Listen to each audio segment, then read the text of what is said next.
हर हर महादेव आदेश আমাকে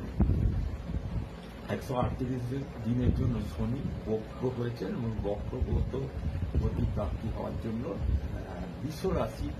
ক্ষেত্রে কিরকম ফল হবে এবং বৃষ রাশিদের কি কি করা উচিত সে সম্পর্কে আমি বলে দিচ্ছি। দেখুন, আপনার কর্মস্থানে কিন্তু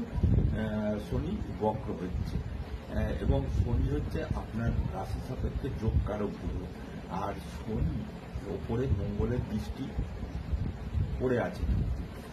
এখানে ব্যাপারটা হচ্ছে যে আপনারা যারা বিশ্বরাশি জাতক জাতিকারা যারা কাজকর্ম খুঁজছিলেন, চাকরি বাকরি খুঁজছিলেন বা ব্যবসায়ীরা ভাবছিলেন যে আমাদের খুব ভালো উপার্জন যদি এই সময়টা হতো খুব ভালো হতো, সত্যি সত্যি আপনাদের কিন্তু এরকম ভালো উপার্জন হবে এবং আপনাদের কোনো কর্মের যোগ কিন্তু প্রবলভাবে বর্তমান রয়েছে। দ্বিতীয় নম্বর হচ্ছে, দেখুন, মঙ্গলের উপর শনি যখনই দৃষ্টি দিচ্ছে আপনার কিন্তু আপনি এনার্জি নিয়ে কাজ করবেন,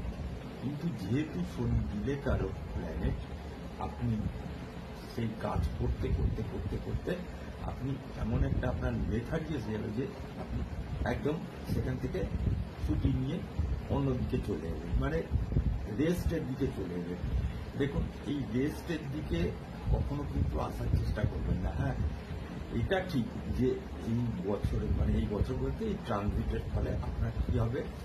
আপনার শারীরিক অসুস্থতা কিন্তু প্রকাশ পাবে, কিন্তু শারীরিক অসুস্থতা প্রকাশ পেলে কিন্তু আপনি নিজে ওষুধ খেতে যাবেন না। কিন্তু ওই 2-4টে দোকান থেকে ওষুধ কিনেছিলেন, এটা কিন্তু খুব ভয়ঙ্কর হয়ে দাঁড়াবে, যার ফলে আপনাকে কোনো এক্সপার্টের কোনো ওপিনিয়ন নিতে হবে, কোনো ডক্টরের ওপিনিয়ন নিতে হবে, তবেই কিন্তু আপনি এই যে ওষুধ খেয়ে সুস্থ হতে পারবেন এবং আপনাকে এনার্জেটিক হতে হবে। কিন্তু আপনার প্রচুর কাজকর্ম আসবে, কিন্তু ব্যবসায়ীদের যেরকম ব্যবসা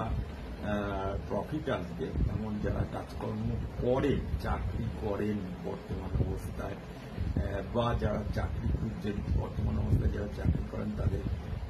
যে আপনাদের র্যাঙ্কিং সেটা কিন্তু আপনাদের হওয়ার প্রবল সম্ভাবনা রয়েছে। আর আরেকটা হচ্ছে, যারা বেকার আছেন তাদের কিন্তু চাকরি হওয়ার খুব শুভ যোগ আছে। তাই এই মতো অবস্থায় কি শনিতে বক্রের ফল, তার উপর মঙ্গলের দৃষ্টি আমি বললাম শনি যোগ কারণ, তাহলে এই হাত থেকে আপনি একটা উপায় করবেন, মানে 138 দিন, সেটা হচ্ছে যে 1 মুঠো সাদা চাল আপনি শিবলিঙ্গের মাথায় দিয়ে আসবেন রেগুলার, আর ওম নমঃ শিবায় 108 বার নিত্য জপ, দেখুন শুভ হবে।